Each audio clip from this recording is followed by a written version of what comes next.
네, 마태복음에서 마태 공동체와 그 다음에 구속사 또 마태복음의 신학에 대해서 한번 살펴보도록 하겠습니다. 여러분 책 236페이지 마태 공동체. 마태 공동체는 팔레스타인 가운데서도 갈릴리 북부 지역 혹은 시리아 남부 접경 지역의 한 도시에 위치해 있음을 앞에서 살펴본 바 있다. 이건 사실 상당히 어렵습니다. 그렇다고 하기에는. 어쨌든 대충 그렇다고 하고요. 그렇다고 한다면 대개 유대인으로 구성되었을 가능성이 크면서도 이방인들의 존재도 있다. 대부분 다 그렇게 봐요. 어떤 공동체든 유대인으로만 구성된 공동체도 없고 이방인으로만 구성된 공동체도 없고 다 유대 그리스도인, 이방 그리스도인으로 구성되었을 것이다. 그 비율이 좀 차이가 있죠. 복음서마다. 그 다음에 요런 것들은 가능해요. 마태 공동체는 좀 부유한 공동체였을 것이다. 왜냐? 돈을 세는 단위가 달라요. 예. 누가복음 같은 경우는 고드란트 이렇게 지금으로 얘기하자면 몇만 원 그런 겁니다. 근데 마태는 돈을 세는 단위가 억 단위예요. 억. 예. 그것도 한 달란트 같은 경우는 껌값이에요. 그냥 1만 달란트 나와버려요. 1만 달란트는 지금 얘기하자면 천억 이 정도입니다. 이 정도예요. 네, 대충 그 정도. 그 다음에 세 번째 단락 한번 보시면 위에서 제시된 마태복음 본문들을 중심으로 마태 공동체의 구성원의 그 다음 단락이요. 위에서 제시된 본문 중 마태 공동체가 대개 유대인으로 구성되었을 가능성이 10장 5절부터 6절 23절에서 발견된다. 마태복음 10장 5절에서 6절 예수께서 이 12를 내보내시며 명하여 이르시되 이방인의 길로도 가지 말고 사마리아인의 고을에도 들어가지 말고 오히려 이스라엘 집에 잃어버린 양에게로 가라. 이 선교를 보내면서 선교의 대상은 이방인도 아니고 사마리아인도 아니고 먼저 유대인이다라는 거예요. 그 다음에 23절에서도 이 동네에서 너희를 박해하거든 저 동네로 피하라. 내가 진실로 너희에게 이르노니 이스라엘의 모든 동네를 다 다니지 못하여 인자가 오리라. 네. 이게 바로 마태 공동체의 초대 기독교 선교의 역사를 볼 수 있는 겁니다. 그러니까 마태 공동체와 초대교회도 다 처음 선교의 대상은 누구였냐? 유대인들이었어요. 유대인들에게 예수님이 진정한 메시아다. 구약에서 하나님이 약속해 주신 그런 메시아다. 이렇게 선교를 한 겁니다.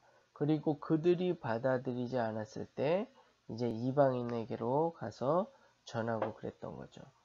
그러니까 결국은 유대인들이 초대교회와 마태 공동체의 이러한 노력에도 불구하고 선교적인 노력에도 불구하고 받아들이지 않으니까 이제 선교의 대상이 크게 바뀐 거죠. 그게 바로 유대인들이고 더 나아가서 이 세상 땅 끝까지 선교의 대상이 되는 겁니다.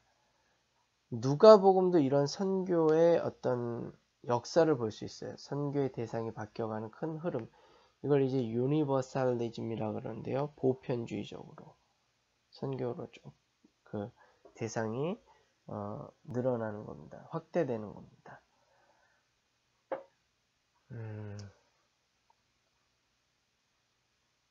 또 마태 공동체가 당시 이방인들과 사마리아인들로부터 자신들을 구별시켜주는 모습을 볼 수 있고요. 그러나 아까 말씀했듯이 이제 아까 말했듯이요. 선교의 대상이 확대된다 그랬죠. 유니버설리즘으로. 어디 나옵니까? 마태복음 28장 19절부터 20절 예수님이 부활하고 승천하실 때 이제 제자들에게 마지막으로 당부를 하죠.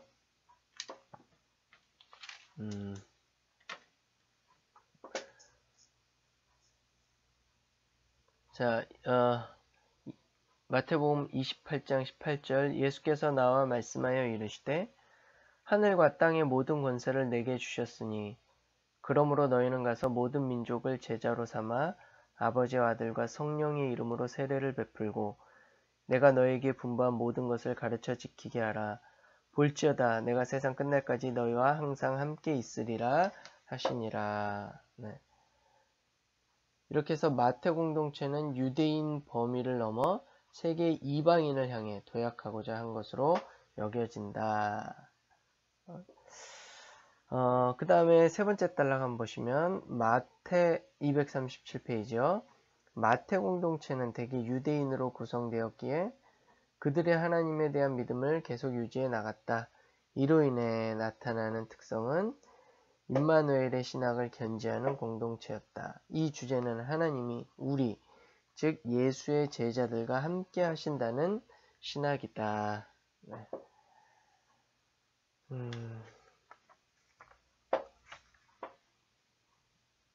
이것이 이스라엘 백성들에게 중요한 믿음이었다라는 것. 하나님이 그들과 함께 하신다는 것은 바로 그들의 존재 이유와도 밀접한 연관이 있습니다. 그런데 이러한 신학을 저자 마태는 예수의 제자들에게 적용합니다.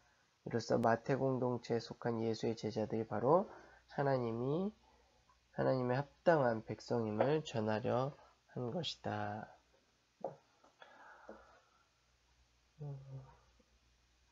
그 다음에 마태복음 1장 23절을 보면 거기서 이사야서 7장 4절이 인용되고 있죠. 보라 처녀가 잉태하여 아들을 낳을 것이요 그의 이름은 임마누엘이라 하리라. 임마누엘의 뜻은 하나님이 우리와 함께 계시다는 거죠. 이는 예수가 마태 공동체와 함께 하심을 하나님이 그들과 함께 하심으로 전한다. 네. 그 다음에 이러한 임마누엘의 하나님의 신학, 마태복음에 나타나는 그러한 신학은 마태복음 18장 18절부터 20절에 또 나타나 있죠. 18장 18절부터 20절 진실로 너희에게 이르노니 무엇이든지 너희가 땅에서 매면 하늘에서도 매일 것이요 무엇이든지 땅에서 풀면 하늘에서도 풀리리라. 진실로 다시 너희에게 이르노니 너희 중에 두 사람이 땅에서 합심하여 무엇이든지 구하면 하늘에 계신 내 아버지께서 그들을 위하여 이루게 하시리라. 두세 사람이 내 이름으로 모인 곳에는 나도 그들 중에 있느니라. 그러니까 이게 임마누엘의 신학을 반영하면서도 사실은 성전 멸망에 대한 신학적인 답을 주는 겁니다. 마가복음 같은 경우는 거기에 대한 답을 주기에 너무 촉박했어요. 진짜 성전 멸망 바로 전이든 성전 멸망 바로 후든 마가복음의 저작 시기가 그러니까요. 그러나 마태복음 좀 한 15년, 25년 지난 후죠. 그러다 보니까 여기에 대한 답을 주는데 그게 뭐냐? 이 임마누엘이 하나님이에요. 성전보다도 바로 예수님의 이름으로 두세 사람이 모인 곳, 그곳이 바로 성전이고 거기에 내가 함께 하겠다라는 거예요. 성전 지성소에 하나님이 존재하시는 게 아니라.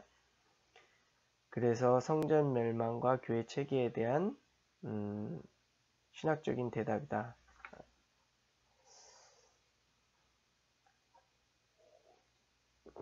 그래서 예수님이 육적으로 더 이상 너희와 함께 하지는 않지만 영적으로 함께 있다라는 겁니다. 그 다음에 마태복음 마지막 부분은 이러한 신학적 주제를 다시 소개하고요. 238페이지 두 번째 단락입니다. 다른 복음서와는 달리 마태복음은 예수가 부활 후에 갈릴리의 한 산에서 그의 제자들에게 마지막 명령을 한 것으로 서술한다. 지상 선교 명령이죠. 너희는 모든 족속으로 제자를 삼아 아버지 아들과 성령의 이름으로 세례를 주고 이런 식으로요. 볼지어다 내가 세상 끝날까지 너희와 항상 함께 있으리라. 네, 그 다음 단락 이렇게 새 본문을 위치시킴으로써 마태복음은 나름의 의도를 드러낸다. 다시 말하면 의도적으로 이 세 본문을 마태복음의 초반부, 중반부, 그리고 종반부 각각에 위치시킨다. 그리고 그 의미를 예수를 통한 하나님의 임재하심, 예수의 이름 가운데 임재하심, 그리고 부활하신 예수의 영원한 임재 등의 순으로 나열하는 것이 의미심장하다. 이를 통해 저자 마태는 예수가 그의 제자들, 즉 마태 공동체와 영원히 함께 하심을 전한다. 이로써 예수가 육신적으로는 부재하지만 영적으로 함께 하심을 강하게 전하면서 그분에 대한 믿음을 지켜나갈 것을 가르친다.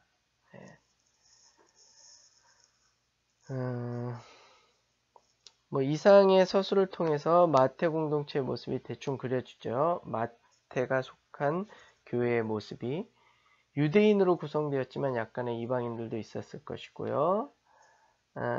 유대인이 많았지만 유대교를 넘어서서 이방인에게도 전도를 하려고 했을 것이고, 선교의 역사, 그 다음에 유대주의와도 좀 유대주의의 박해를 극복하면서도 유대주의의 어떤 그 실상을 고발하는 그러한 모습도 보여주고 있고요. 네. 그 다음에 이제 모세를 존중하긴 하지만 예수님은 모세를 넘어선다. 이러한 신학도 많이 반영되어 있고요. 네. 그런 겁니다. 그래서 이방인을 포함한 모든 족속의 조상인 아담과의 비교 속에서 새로운 조상으로서 예수를 그리고 있다. 네. 이 정도 마태 공동체를 보시면 될 것 같습니다. 그 다음에 이제 구속사 239페이지입니다. 다른 복음서와 비교할 때 마태복음은 나름의 독특한 주제들을 전한다. 여기는 개론적인 거기 때문에 많은 주제들을 제시할 수 있지만 그것보다도 그 중에 하나 이제 구속사를 얘기하겠다 그거죠.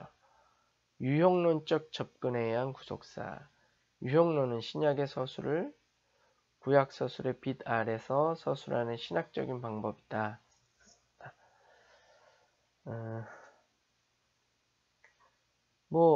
이게 유형론이라고도 할 수도 있고요. 아까 얘기한 대로 intertextuality, 상호 본문성이라고 할 수도 있고요.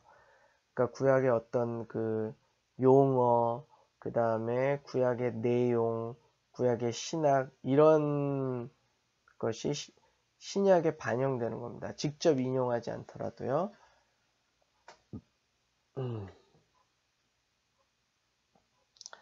자, 마태복음 안에서 나타나는 구속사는 크게 두 가지. 먼저 모세와 이스라엘의 출애굽 역사와 비교해서 서술하는 거고요.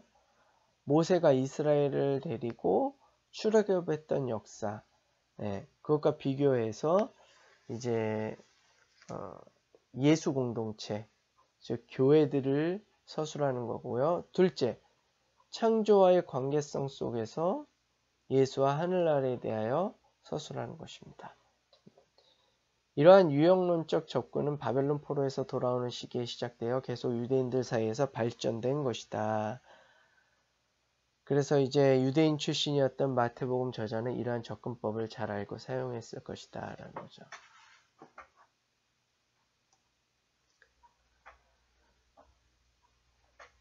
그럼 보겠습니다. 1. 출애굽 유형 구속사 239페이지 중간 부분. 마태복음은 예수 그리스도의 역할을 1장 21절에서 선언한 바 있다. 1장 21절 한번 볼까요? 아들을 낳으리니 이름을 예수라 하라. 이는 그가 자기 백성을 그들의 죄에서 구원할 자이심이라. 예수님의 역할은 이스라엘 백성을 구원하시는 거죠. 이러한 선언을 들을 때 우리는 언뜻 모세를 연상하게 된다. 왜냐? 모세가 애굽의 압제, 즉 이집트의 압제하에 있던 이스라엘 백성들을 구원해냈기 때문에 그러죠. 모세는 영원한 지도자죠, 이스라엘의. 이러한 연상은 마태복음의 진행과 더불어 아주 설득력 있게 나타난다. 그러니까 마태복음 이야기의 흐름을 통해서 다 그런 것들이 드러난다라는 겁니다. 이러한 유형론적 비교는 저자 마태를 비롯하여 당시 유대인들에게서 상당히 널리 사용되던 방법이다. 마태복음 먼저 아브라함을 언급하면서 시작하죠. 그러고 나서 예수의 아버지 요셉의 이야기를 소개하는데 여러 가지 면에서 구약의 요셉과 공통점이 발견된다. 우선 이름이 같고 더불어 아버지가 야곱으로 소개됩니다. 더욱이 꿈을 통해 하나님의 뜻을 알게 되고요. 또 여자와의 관계에서 정결을 유지하려는 면이 일치합니다. 이러한 구성은 이제 우연이 아닐 것이다 라는 거죠. 240페이지 가셔서 이어서 예수의 탄생 이야기는 모세의 것과 여러 가지 점에서 비교된다. 우선 예수는 모세처럼 왕궁에서 태어나지 않았으나 왕으로 소개되고요. 한 줄 내려와서 생애 초기의 위험한 순간을 경험했다라는 공통점. 그 다음에 그 다음 단락으로 가셔서 이집트에서 돌아온 뒤에도 예수의 생애는 출애굽 유형을 계속 보여줍니다. 요단강에서 세례를 받은 뒤 하늘이 갈라지는 모습, 그 다음에 이스라엘 백성이 홍해를 건넌 모습, 그것이 이제 비교가 되고, 그러니까 마태복음에서 예수님이 헤롯의 박해를 피해서 애굽으로 갔다 오죠. 이게 이제 출애굽 유형의 모세의 그것과 유비적으로 비슷한 거고요. 유형론적으로. 그 다음에 홍해, 저희 요단강에서 세례를 받는 것, 그러니까 홍해를 건너는 모습. 그 다음에 40일 동안의 금식은 이스라엘 백성이 40년 동안 광야에서 유랑한 거요. 그거. 그 다음에 산상설교의 모습은 모세가 시내산에서 율법을 받은 것, 이런 것들. 예, 보세요, 여러분. 모세의 그 유형과 그 다음에 예수님의 유형이 많이 유사하죠. 예. 이후에도 그 병행이 계속됩니다. 12제자를 파송한 사건이 이제 모세가 12정탐꾼을 파송한 것과 비슷하고요.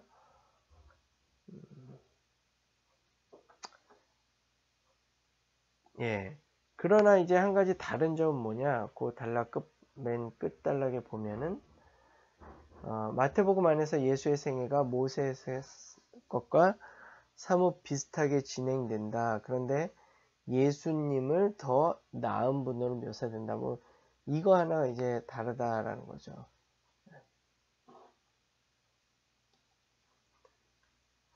그 다음에 창조 유형 구속사 한번 보겠습니다. 모세오경에 서술된 모세와 이스라엘 백성에 대한 유형론을 저자 마태가 사용했다면 한 걸음 더 나아가 살펴볼 것은 창조에 대한 유형론이다.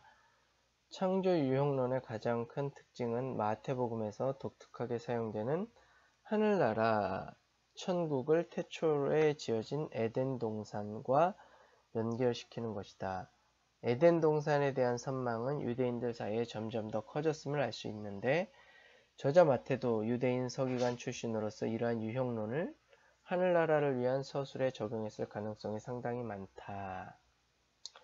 마태복음 1장 1절의 첫 구절을 비블로스 게네제오스로 시작한다. 아브라함과 다윗의 자손 예수 그리스도의 계보라. 이때 이 계보가 뭐냐? 비블로스 게네제오스입니다. 비블로스는 책이란 뜻이죠. 이 비블로스에서 영어 바이블이 유래된 거고요. 게네제오스는 족보. 그러니까 그 마태복음은 족보책이에요, 족보책. 그래서 족보가 먼저 쭉 나오는 겁니다. 누가 낳고 뭐 이런 거요. 그런데 이걸 이제 영어로 표현하자면 The Book of Genesis, 창조의 책이다, 근원의 책이다, 족보. 그러니까 이 게네제오스는 사실 족보라는 뜻도 있지만 그 다음에 근원 뭐 그런 뜻도 있습니다.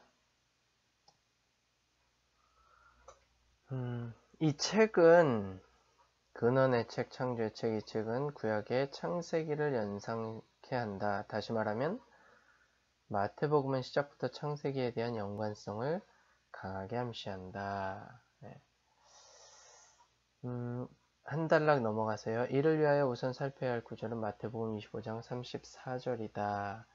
내 아버지께 복받을 자들이여 나와 창세로부터 너희를 위하여 예비된 나라를 상속받으라. 이 구절에서 나라는 물론 하늘나라, 즉 하나님 나라를 의미한다. 그 하늘나라가 창세로부터 예비되었다는 점이 관심을 끈다. 그러면 왜 이러한 표현이 가능할까 하는 점이 해결되어야 할 것이다. 이는 그 하늘나라는 창세 이후에 만들어진 에덴 동산일 가능성을 제시한다. 다시 말하면 창세기 1장 1절부터 2장 4절에 천지창조가 소개된 뒤 그 다음에 에덴 동산의 창조가 소개된다는 점이다. 이와 연관되어 마태복음의 특별한 점은 하늘나라의 도래에 대한 서술이다. 마태복음 3장 2절은 예수 그리스도에 앞서 세례 요한도 하늘나라의 도래를 전하는데 여기서 완료형인 앵기켄이 사용되고 있다. 이는 이미 하늘나라가 오기 시작했고 세례 요한의 시대에도 계속 향하여 오고 있음을 의미한다. 물론 예수 그리스도와 그의 제자들도 이를 외쳤다. 그렇다면 언제부터 오는 것일까? 아마도 앞의 서술과 연관시켜 볼 때 창조 이후로부터 계속 오고 있는 것으로 여겨진다. 네.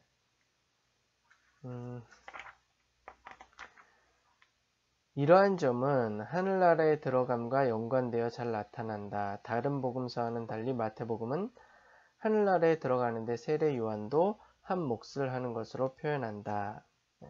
마태복음 11장 12절은 세례 요한의 때부터 지금까지 천국은 침노를 당하나니 침노하는 자는 빼앗느니라고 서술한다.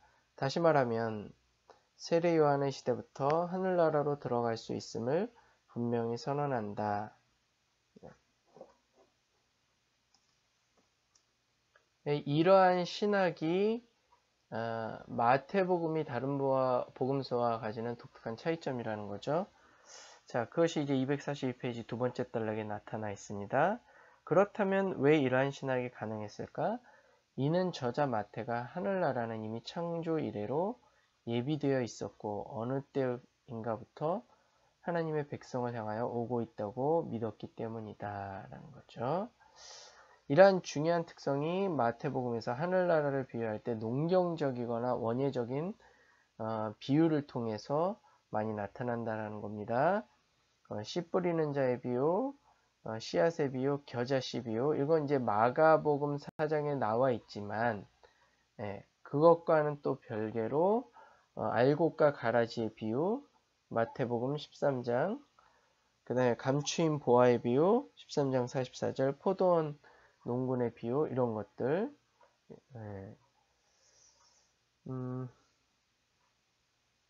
특별히 마가복음 12장 1절부터 9절에 나와 있는 사악한 농군의 비유.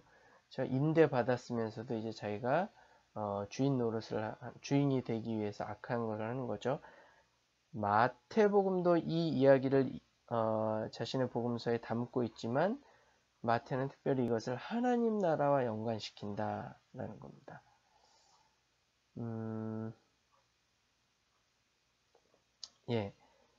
그 다음 단락 가서 결혼에 대한 비유도 마태복음에만 나오고요. 22장 1절부터 14절, 25장 1절부터 13절, 이는 결혼의 모형이 바로 에덴 동산에 있었다는 점과 연결된다. 마태복음에는 하나님 나라에 들어가는 법이 중요한데 그걸 가르치는 말씀이 산상설교에 반영되어 있다. 라는 것 243페이지 첫 번째 단락에 나와 있습니다.